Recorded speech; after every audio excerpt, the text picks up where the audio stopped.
to strive to see that not only we are giving for research, but also we are driving innovation. And innovation is critical for further growth. Now, we are in this effort, we are trying to see that not only do we confine ourselves to Bangalore. Bangalore obviously is a science city. First and foremost, even before we call it a IT city, Bangalore has been a science city, and that's what I am reminded by Professor C.N.R. Rao whenever I talk to him, and I talk to him often because he's our chairperson of a vision group on science and technology and nanotechnology. So, but not only Bangalore, but also other colleges, other places as well. So as a part of that, we are also promoting the incubation network which will be linked to other incubation networks, incubation centers across the state, and also outside as well. So 9 colleges were taken up for this incubation network, and today I had a fortune to inaugurate the center here in the Sahyadri College, which has been taken up in Mangalore. This will bring it up. The total number will now come to 20 colleges. So 11 in the second batch that we have taken up. And these innovation centers, we believe, should be able to solve the societal problems. And not only do they just make engineering projects, which we all have done in the past, I'm sure all of you would have done in the past, but also solve society's problems. Can we have young people of today try to find solutions to, say, problems of traffic and transportation, problems of wastewater and sanitation? Can we have the young people of today find out solutions to early diagnosis of plant diseases so that we can have more robust agriculture? Can we have young people of today to find solutions for health and having better extension and health care across the state? Can we have better education being imparted? Can we have technology enabled education? Now, these are the issues that we need to find solutions to. So as a part of this, we have also floated, beside the incubation network, we have also floated something called Grand Challenges program, in which we call out to all the innovators and the startups and the companies to give us solutions. We frame a solution, we frame a problem, give out a problem statement, and then call for solutions. And I am very proud to say that some days back I had the evaluation after the first phase of the program, and very unique solutions have come out.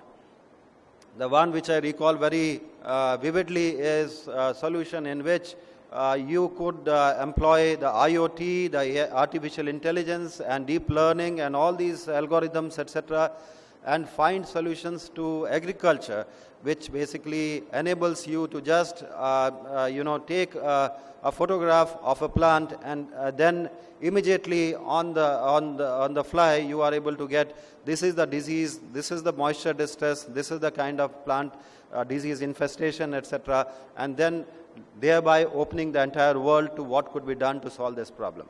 So these kind of solutions can be using the smartphone, can be imparted to the farmers, and also improve dramatically the agriculture. These have also been adopted by a number of corporates with whom we have been working at. So we believe that institutions like Sahyadri, we believe that like institutions like the KREC or the NITK, the National Institute of Technology, Surathkal, now these institutions should be able to find solutions, should be able to motivate and inspire the young people to finding solutions. Very often we go to the engineering college thinking that, look here, we will get a job. Now, I find that the young people of today should not be motivated just finding a job. If you have some value, I'm sure you will be able to get some or the other funding, you will be able to start some or the other enterprise. Instead of seeking jobs, you can create jobs. And that's what we seek out to achieve when we say that we should have 20,000 startups in the state. And that's what we got out the startup policy. In the startup policy that was announced by the government in 2015, we have set out to achieve in 5 years 20,000 startups. Very happy to say that we have around 7,000-8,000 startups. We can't do it alone. We are doing it with the industry. We have a lot of partners. We have venture firms. We have corporates. We have corporate accelerators which are working to that. But what I'm saying is that the government is working with all stakeholders to make it happen. And whenever we form out any policy, we are not doing it in isolation. The government doesn't sit in my chamber or my office and we decide the policy. No, we do it in consultation. And that's what makes sustainable policies, that's what makes viable policies, and to seek out solutions to what we require. So this is what I would like to say, and it's wonderful being here, and I'm sure that for the 4-day program you have all interacted in various sessions, and I have seen eminent speakers have come here and spoken. I have been here in Mangalore and Dakshin Kannada district in the past. I've worked here. I know people here, and I'm sure that it is identified as district of the brightest people.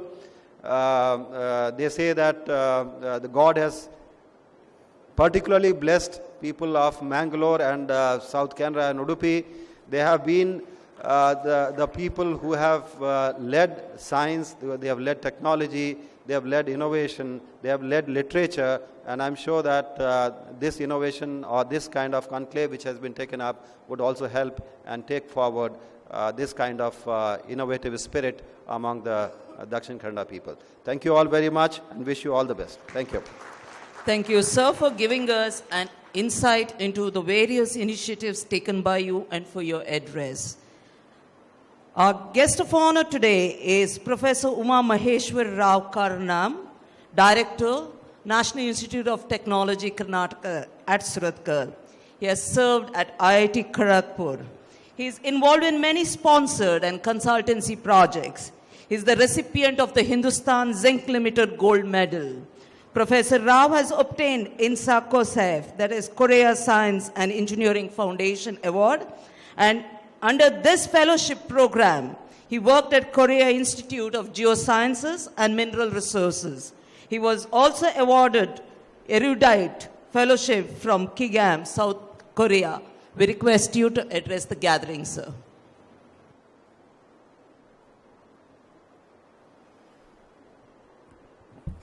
The most honorable dignitaries on the dais, honorable dignitaries of the dais, the students, ladies and gentlemen, it's indeed is a great honor for me to be here sharing the dais with the greatest, the luminaries across the world on this particular day to share a few ideas of this particular, the conclave, which has been organized by Sahyadri Engineering College. At the outset, I would like to thank or admire the effort that has gone into this, the conclave of Dr. Manjunath Bhandari. I cannot really imagine that an organization of this particular the size is ever possible, and calling the Nobel laureates, Turing Award winners across the world, and then along with that, there are so many renowned scientists and technologists. Second point is that the theme of this particular conclave, science, technology, and management, I think it's very apt to the present generation. I just would like to address the present generation because tomorrow belongs to you, and then we are on the setting sun, the side, with the gray hair, and then we just look forward to you to get the inspiration from the speakers, and the stage has been set for you to realize that there is a meaning, there is a purpose, there is a vision, and there is a path that you have got to take for tomorrow and take the responsibility on your hands. I only request the young students out here that please do not get disconnected with the society. Please do not get disconnected with the world that you are living in. You have got to get connected with that one. It's only when you get connected with the society, to the world, that you realize that what exactly is your responsibility that you have got to, that is bestowed on you, the budding scientists, the technologists, and the managers. It is that one idea that can change the world. It is that particular one idea that must have come in the one person that has really changed the world. And why not that particular idea be yours tomorrow? And then the inquisitiveness of making a question. What is the problem? You should not kill the question at the budding stage itself. You have got to really inculcate that idea of making the question. What is the problem? When you know what exactly is the problem, you just try to do the research. That's exactly what you are doing in your projects, in BTech projects. Okay? The problem is given to you, or sometimes you conceive the problem, and then you try to give a meaning to that one by trying to research and then come out with the various hypotheses. Hypothesis is not the end of your research. Hypothesis is not the end of everything. Rather, it is the beginning of what exactly is the science inquest is all about. And then when you really make a hypothesis, this hypothesis has to be evaluated by a set of experiments. And then that's what exactly you do in your projects. And then these experiments will give you results, and then these results have to be communicated to the society. This is exactly what is happening in the science. Science is an exploration, and then technology is the creativity of that one. Now I'm just trying to find a meaning to the word management in this conclave. The management is that you are just trying to bring in the scientists, the technologists together, and then trying to re-engineer the entire process that is required for the society. And I really do not want to take too much of the time here, because it's out here, it is very hot and then humid, and I do not want to keep the Nobel laureates and the Turing Award winners in a degree of discomfort. And then they have been having a long, tiring days from day one, on 6th onwards.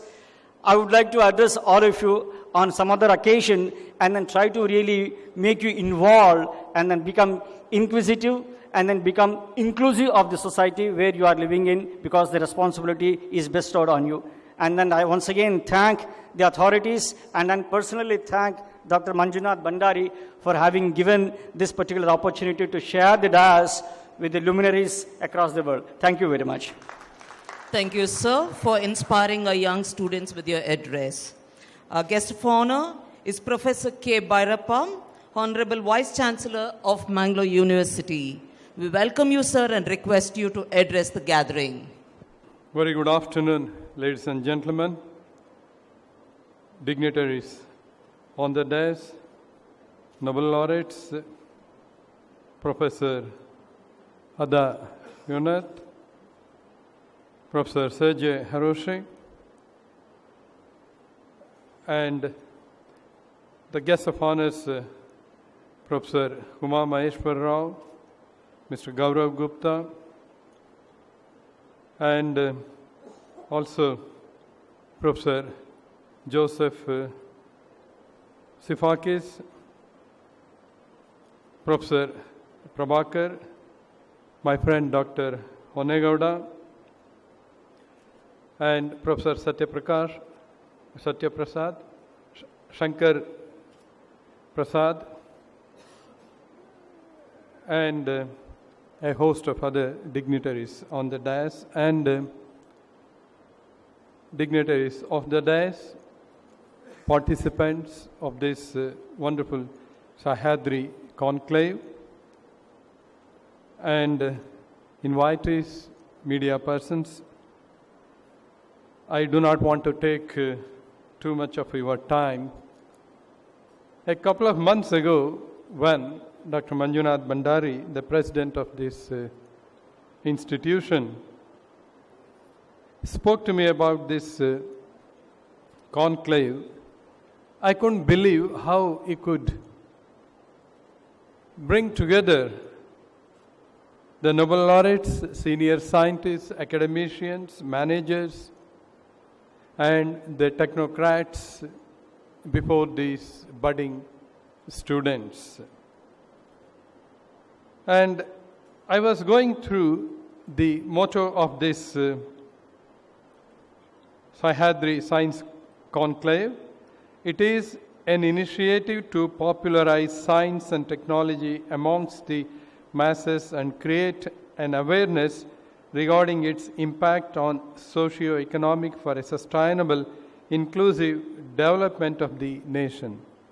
It's a wonderful concept, and I must congratulate Dr. Manjunath Bhandari and his team of faculty members for bringing a variety of specialists, technocrats from different disciplines to this place.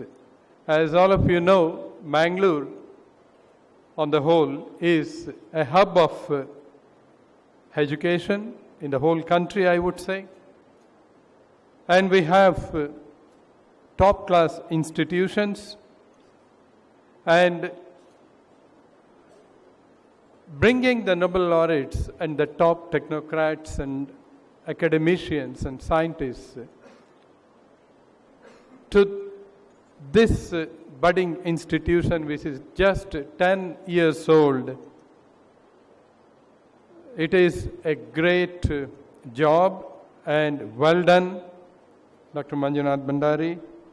I congratulate you on this, because you have given an opportunity to the future generation to listen to these Nobel laureates and the top scientists and technocrats from different parts of the world. I recollect my student days as a young postgraduate student in Manasa Gangotri. My professor used to bring every week a top scientist from the country or from abroad, and they used to deliver lectures, special lectures, and we were inspired. And looking at these role models, we were really motivated to go forward further in our higher education. That is how I moved to take up research. And when I went to Moscow State University, which was one of the top 10 universities in the world those days, I had an opportunity to work with a Nobel laureate, Professor Michael Prokhorov, who discovered lasers in the year 1960, and the co-sharer of the Nobel Prize, Professor Basov from the same institute. That was a wonderful exposure for me to see them and to work in his lab. And later I got a wonderful opportunity to spend about 2 weeks with another Nobel laureate, Leo Isaki from IBM, New York. We were together in Sicily in some UNESCO program, and Leo Isaki every day used to inspire me, talk to me, discuss with me the science. That is how my science began, and I went on to meet various Nobel laureates and heard their lectures. I would like to recollect the lecture delivered by Eric Cornell from Colorado, NIST, Colorado. I interacted with him in Singapore, and he spoke, and he got a Nobel Prize for his Bose-Einstein. All of you know who is Bose. Bose-Einstein condensates. And that was the most inspiring lecture I ever heard. And then the other lecture by Ada Unit, she mentioned about her experience after an accident and understanding how the polar or the Arctic bears manage the proteins in their body that created a kind of a new thinking, and that got her a Nobel Prize for her discovery of ribosomes, along with our other Indian scientists, scientists of Indian origin, Venki or Venkatraman, and also John Strides from Germany. India, known for science and education from the historical time. It attracted lots of foreigners in the ancient days during Chandragupta Maurya's period, and India narrowly missed several Nobel Prizes also. Although we got the first Nobel Prize in Asia by Sir C.V. Raman in 1930. He was the first Asian to get the Nobel Prize. And later, accidentally, India missed at least 3 Nobel Prizes. I would like to mention this for the sake of the young students, how aggressive you should be, how curious you should be without any shyness. Professor P. Ramachandra Rao from the Banaras Hindu University, who discovered the quasi-crystals in early 1950s, but could not publish in the international journals, and his discovery, because of his shyness, he just delivered a lecture in the Indian Academy of Sciences in New Delhi, INSA. So we lost 1 Nobel Prize. After 16 years of that publication in the Indian National Science Academy Bulletin, the British scientists worked on that and they got the Nobel Prize. The other one is the accidental missing of the Nobel Prize by Professor C.N.R. Rao in early 1970s, who worked on the yttrium barium copper oxide crystals when he was in Cambridge as a Nehru Fellow.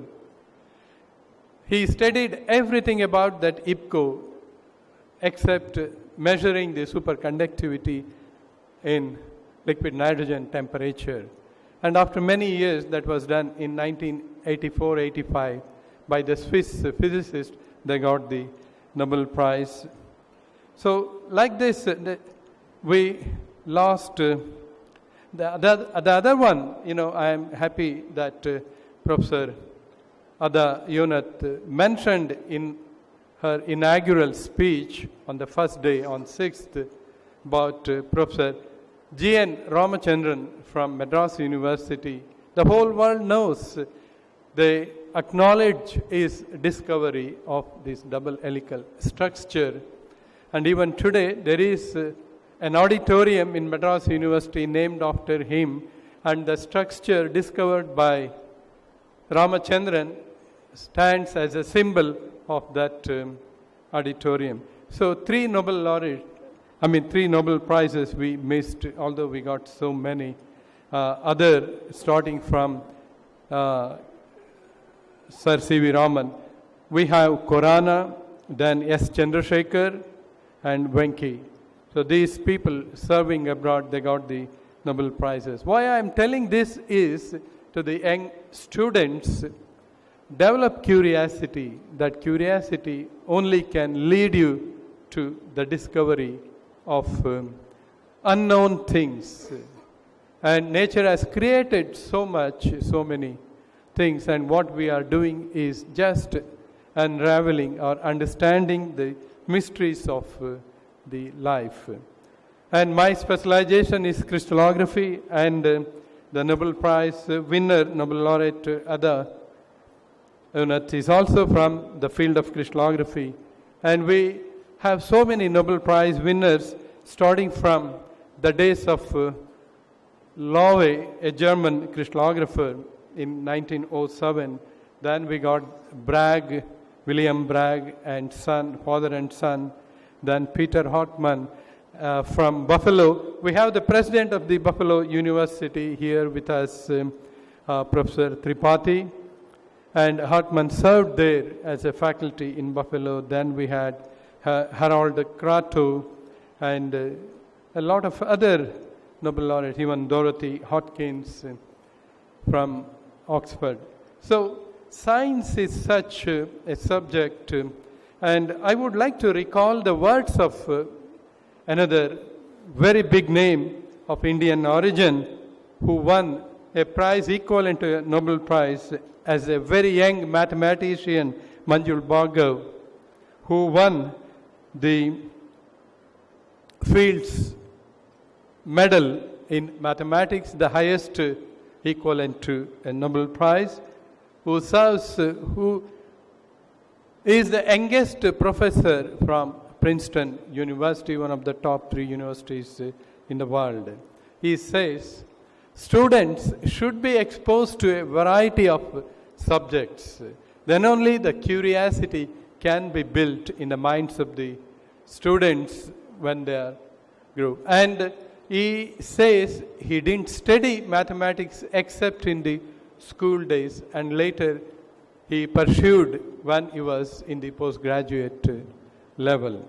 So that is how this is a wonderful opportunity for all the young budding scientists, technocrats of this country to learn from this conclave. And I congratulate once again all those who are directly or indirectly involved in this wonderful mega event, first of its kind. And Dr. Bhandari announced that he will try to organize this each year, and that is going to be a great opportunity for all the students of not only the Sahyadri, but the students of all other institutions from this great district known as Education Hub. And thank you very much for your kind attention. Thank you, sir, for sharing your experiences and for your motivating words. Our president for the function is Dr. Shankar K. Prasad, founder and chairman, Sampurna Swaraj Foundation. We welcome you, sir, and request you to address the gathering. Thank you very much. I'm the last speaker, so please have patience. I just wanted to tell you, most of the young students, they always, in the last 4 days, they wanted to take a picture with me. They thought I was a Nobel laureate because of my beard. Then I had to tell them that Nobel laureates were somewhere there. The last time I had actually sat next to a Nobel laureate was in 1961, when I was 9 years old, when we were taken to C.V. Raman Institute. And he actually took us by hand and walked us around and kind of tried to explain what Raman spectroscopy was. We had no idea.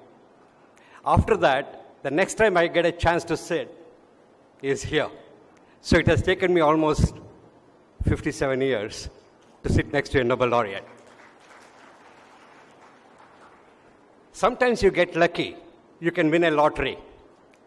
Sometimes you may even get invited by Amitabh Bachchan for the Kaun Banega Crorepati.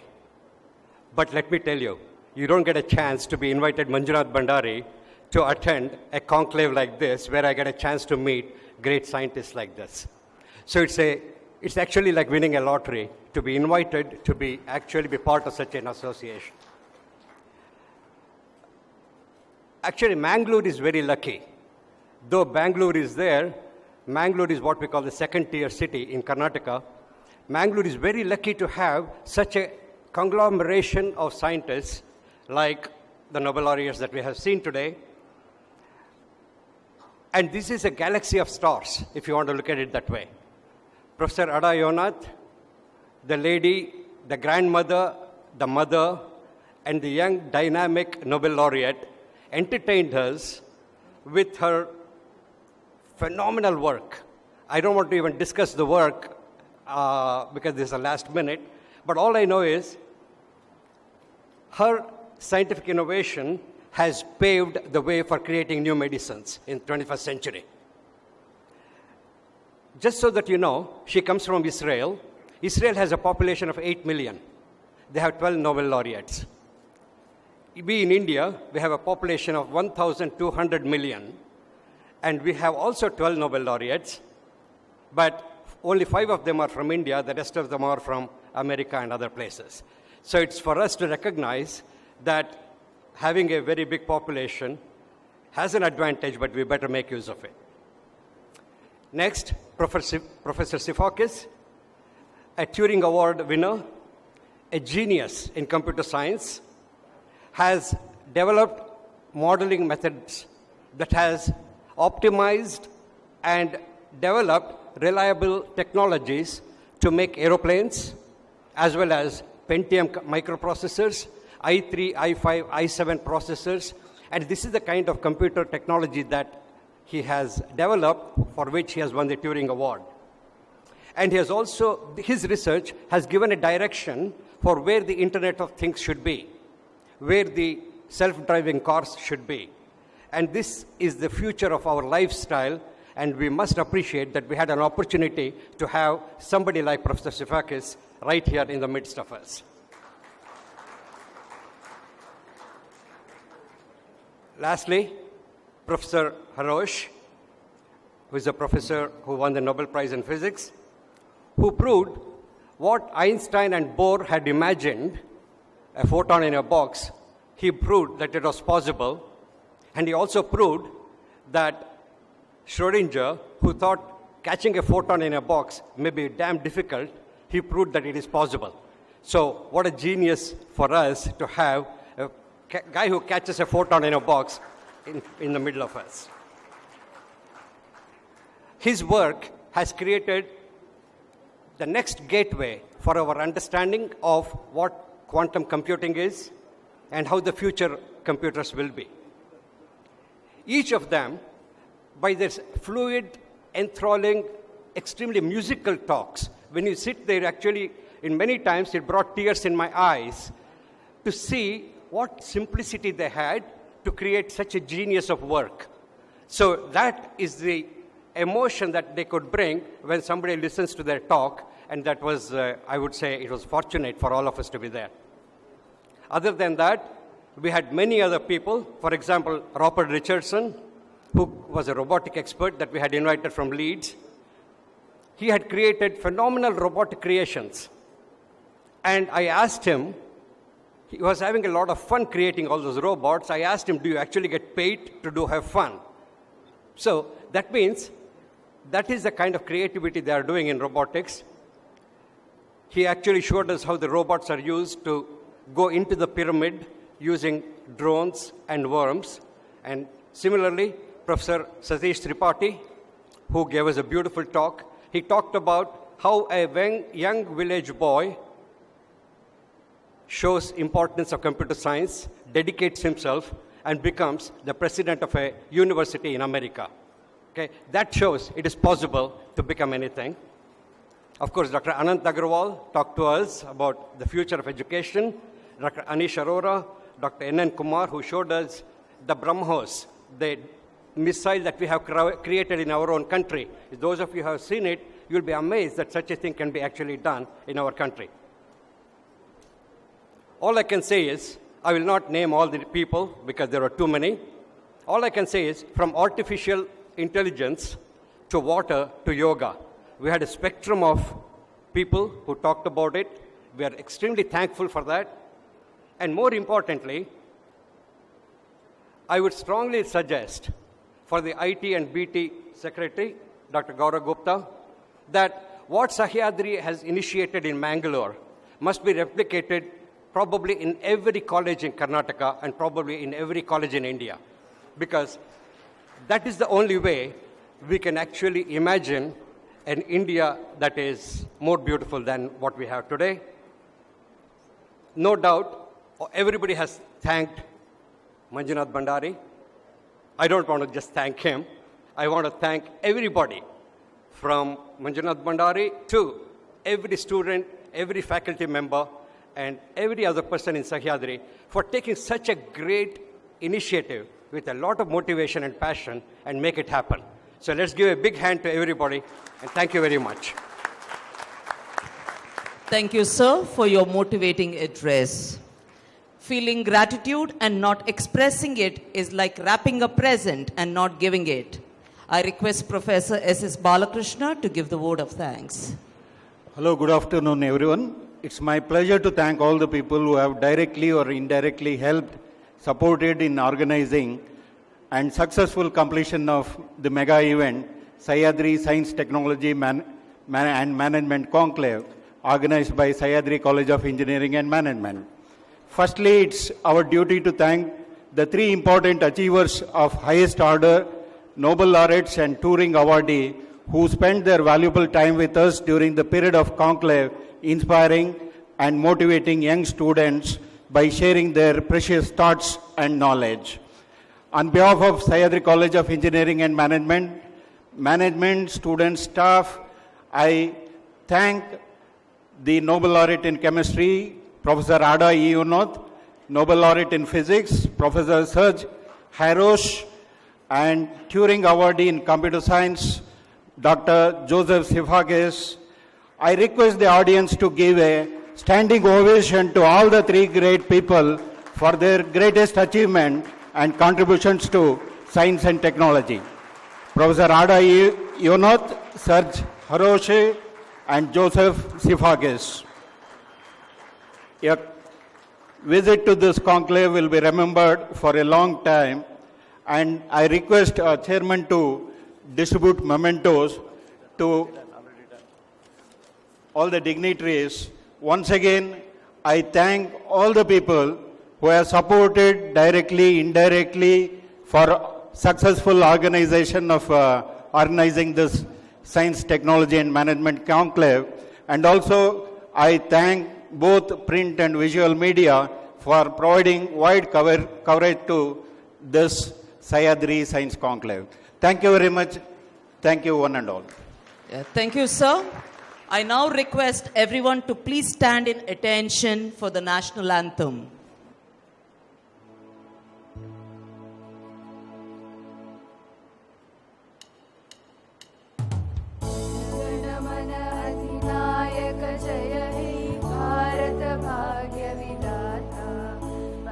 Punjab Sindhu Gujarat Maratha Dravid Utkal बंगा विंध्य हिमाचल यमुना गंगा उच्चल जलधि तरंगा तव शुभ नामे जागे तव शुभ आशीष मागे गाहे तव जय गाथा जनगण मंगलदायक जय हे भारत भाग्य विधाता जय हे जय हे जय हे जय जय जय जय हे.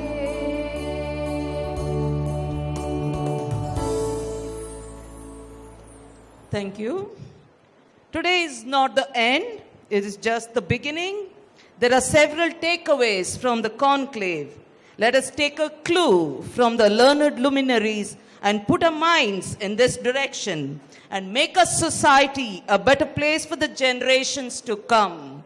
Thank you one and all for making this conclave a great success.